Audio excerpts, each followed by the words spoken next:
สบายดีทุกคนไม่มีเส้นทาง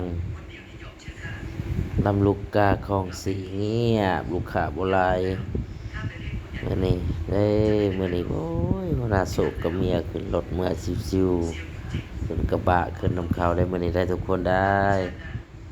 มาโอ้ตลอดชายนี่เงียบเลยลูกค้ามื่อนี้หาลาบเฮียละลาบยาโซดังๆเหมือนกันยังเงียบมื่อนี้คำว่าเขตนี่ก็หาดลาบเฮียละเงียบแล้วอยู่แถวนี้นี่เงียบมากเลยทุกคนได้เบิ่งได้นี่โอ้ยเปิดเลยมื้อนี้ก็บ่ได้ปล่อยหนูสับยาสูบเอามาคอยได้นี่นี่สบายถ่ายเอาหน้าตัวเองได้ค่อยเบิ่งหน้าตัวเองนี่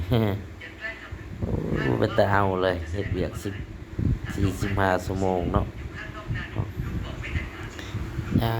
ตามเส้นทางลำลูกกาคลองสีกับห้องได้พี่น้องได้กับห้องแถวนี้เงียบจับเราอีสังกันโฆษณาไปเงียบหลายมื้อนี้ให้ทุกคนเลยขึ้นรถเฒ่าแก่มาส่งสิฮอดห้องก็สิ5กิโลเมตรพู้นแหล้วไป3คนเนาะโศกก็ซิวๆยิ้มได้เพิ่นนะมีอยากยิ้มแล้วบรรยากาศในทุกคนเลยสบายเอาไว้ปะ ปล่อยหนู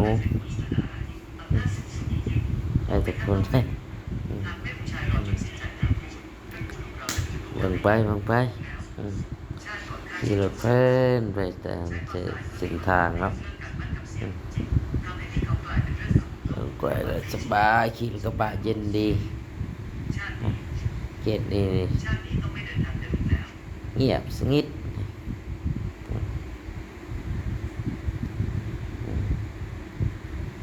เดี๋ยวแล้วนี่รอสากับรถได้นี่เดี๋ยวเปิดเมียเฮโซ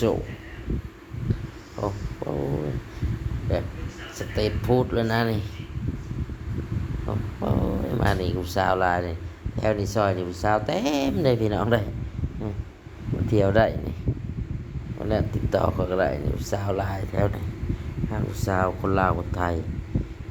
กับห้องได้คอยเลยนี่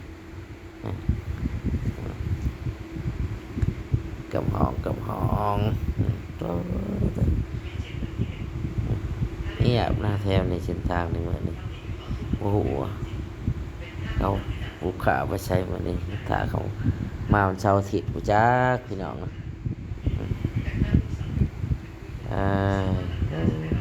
แค่ในหมู่บ้านลายนี่เขาซอยเลยซอยยายี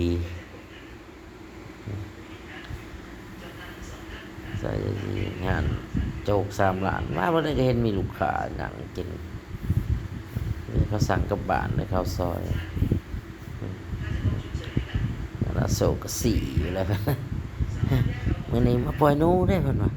เคยปล่อยหนูอยู่นี่มื่อนี้คือได้ปล่อยว่ะคอนโดก็ลายเลยพี่น้องละผู้ใดเห็นคลิปก็กดไลค์กดแชร์กดติดตามเด้อบุกบาดอนเพียงสวัสดิ์บันเซบังเกตจำพรไงชนเขตนี่แหละภาษาบ้านก่อนถือว่าเพียง